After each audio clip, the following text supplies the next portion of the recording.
Are you in the process of applying for a J-1 visa and you have no idea where to begin? So many steps and it's so confusing? Don't you worry. My name is Dr. Slayman and I'm a general surgery resident, and in this video, I'm gonna break down the J-1 application process step by step. And as a special bit, we're gonna talk about the interview process as well. So let's get started. Number one, you would apply for a statement of need letter from your home country. So this is what the email looks like. Basically, I told them that I was accepted to a general surgery program in the US, and the New Zealand government was like, okay, we're going to send a letter going like, we are happy to have you return back and fulfill your waiver, and you will like come back to the country and work here once you're done with your training. Here is the official email from ECFMG regarding the J-1 visa and how to apply to it, and let's get started.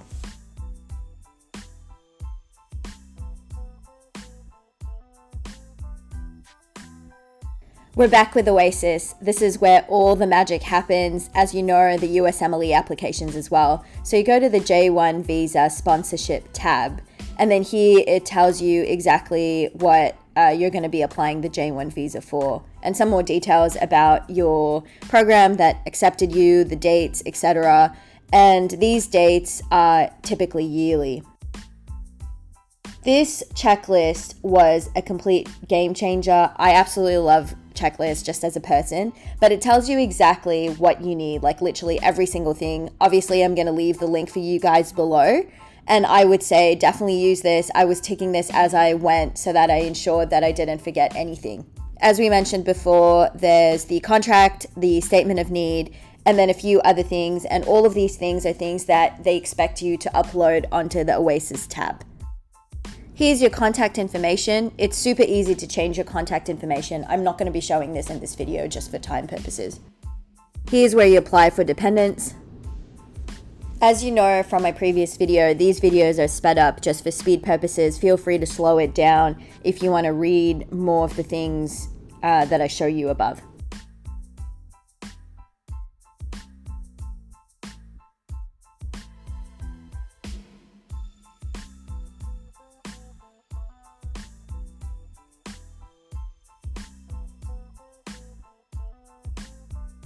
A pretty hefty sum here.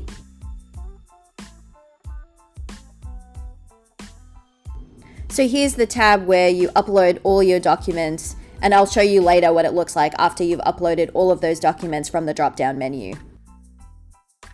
This is what a deficiency letter looks like, so don't fret. If you've forgotten something, they will definitely email you about it. I submitted this to the hospital, and then they give you a DS 2019 form. So this is what that document looks like. It is a travel document that you will hold with your passport every time you leave the country. So every time you leave the US, every time you go in, you carry this form with you. What it includes in it is information about you, information about the dates of the program that's accepting you, and then right at the bottom is information about the consul who signs it after you do the interview.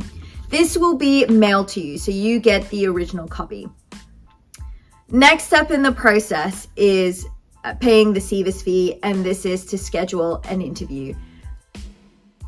The SEVIS ID number and the program ID will be found on your DS 2019 form. On the bright side, this is a one-time payment, so every time after, if you want to schedule an interview, you don't have to pay the SEVIS fee again. Next, you have to complete the DS 160 form. This form basically includes your life story. So like where you've traveled to, have you ever been to the US before, and I'm gonna share a screen to show you exactly what it looks like. Here is how to apply for the non-immigrant visa or the DS 160 form. So you pick the country that you want to apply to. Here is the photo guidelines.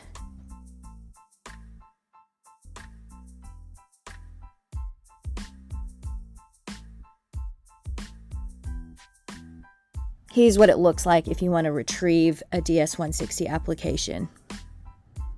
And then I'm going to show you all the screens of all the questions that it goes through. It's pretty straightforward, to be honest.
Once again, just a reminder, the SEVIS ID comes from the DS 2019 form that your institution will send over to you.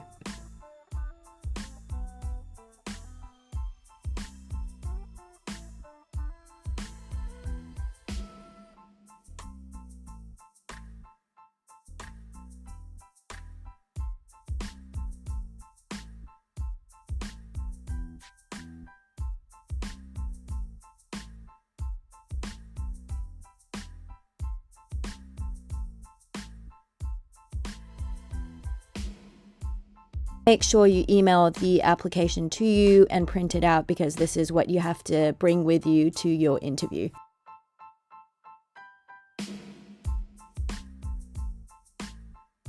The final step would be scheduling the interview. You need to have a photo with you. You don't really have to upload it onto your form, but you definitely have to take the physical copy with you to the interview.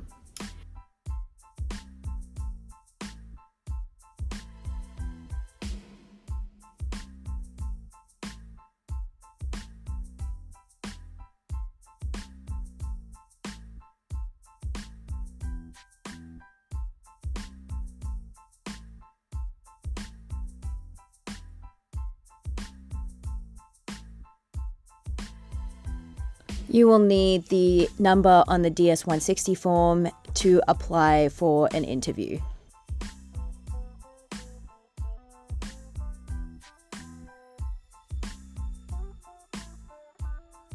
As you can see on the screen, I was not able to find the date that is right for me, so I picked the earliest enrollment possible, which was the date in August.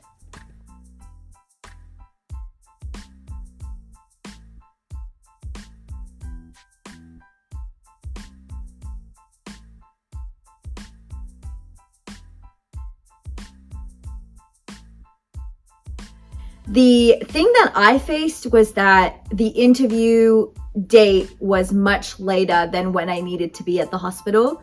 So you can actually expedite that, and this is what it looks like. Keep in mind the expedite process is not guaranteed, and it's actually better if you apply for the 2 consulates if there's more than 1 consulate in a single country. That way you can increase your chances of expediting the process. You can see what I wrote to expedite my process. Make sure you include your SEVIS ID so they know that it's legit.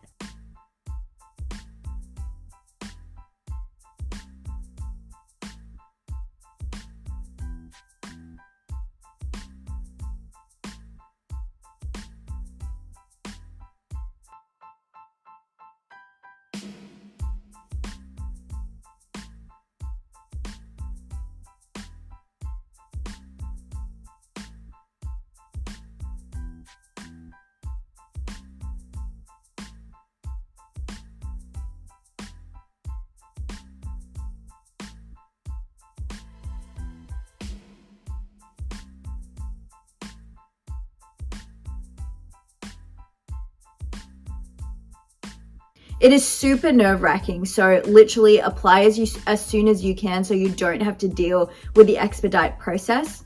But either way, my process luckily got expedited, and then after the interview, you wait for about a week, and then they take your passport from you and you get it back in about a week with the stamped visa. The interview was quite interesting. I've never had to apply for a visa before, but basically you go to the American Consulate General, you go with your DS-160 form, your passport, and your little photograph, and they give you the dimensions for the photograph. And you basically stand in this really long queue. They look at your documents and then they let you in.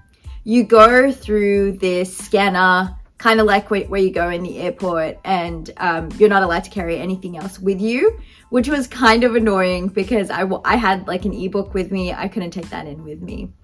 And then you wait in line. It is an organized process in the sense you have different stations that you go to. So in the first station, you get your fingerprints taken, and then they take your passport, and then you stand in line or you sit in line until they call you up for your interview. When they called me up for the interview, they were super lovely and super friendly. They just asked me like why I wanted to go to the US. They just asked me like super basic questions about me. It was basically like, what's your name? Why do you want to go into the US? And I was like, I've just got a position for residency. Honestly, they were commenting about how cool my passport was. She was super chill.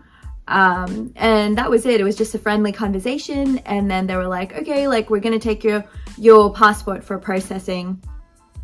And they took my passport for about a week, and then it was shipped to the address that I've indicated on the form. It was couriered to me. It was about a week, and then I was able to fly. It was a super nerve-wracking process because I wanted my visa to come in on time. But in hindsight, as long as you know the steps, it is actually a pretty easy going process. And all of these steps are going to be outlined in the description below. In summary, these are the steps to apply for a J-1 visa. So you get your DS 2019 form, you pay your SEVIS fee, you pay for the DS 160, you schedule the interview, and ta-da, you've got your J-1 visa.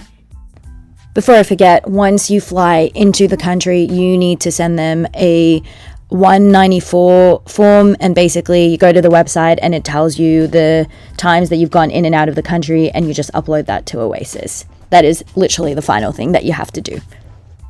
If this video was helpful for you, please give me a like, put some comments down below, and let me know in the form that's below if there are any other videos that you guys are interested in. Feel free to ask me any questions. I'm an open book, and have a good one.